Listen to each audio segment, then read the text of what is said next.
काल्हे से माथा गरम वाले बिया घरवा में झगड़ा लगवले बिया भाकुरा बहिन के काल्हे से माथा गरम वाले बिया घरवा में झगड़ा लगवले बिया मर देनी खीसी ओकरा पीठवा में तहितवा लेके गई बहिनी अपन खिसवा में तहितवा लेके गई बहिनी अपन खिसवा में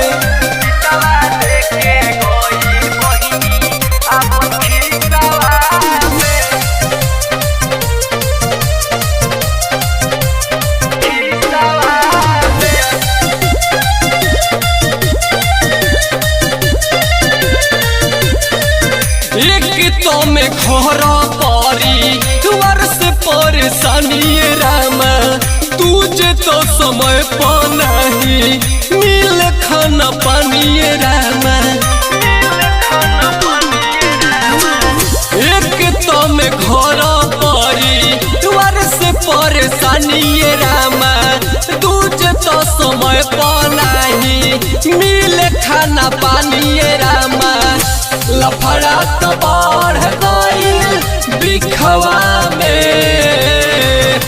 लफड़ा तो बढ़ गई बिखवा में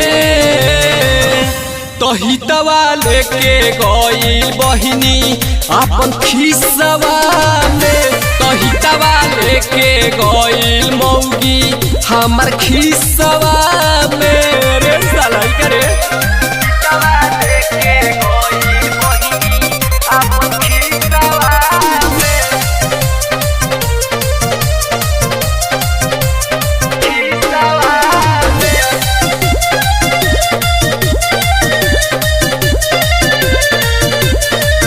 भाई महावीरवाए कर कोइले बागादारी हो रामा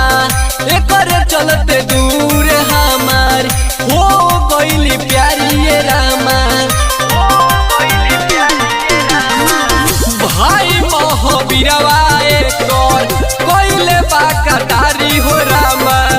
एकर चलते दूर हमार हो गइली प्यारी हो रामा काटले हिमांशु जिंदगी दुखवा में काटले हिमांशु जिंदगी दुखवा में तहितवा लेके गई बहिनी अपन खिसवा में तहितवा ले गई साला मौगी हमर खिसवा में जो ना मन में त अपना भाइये पर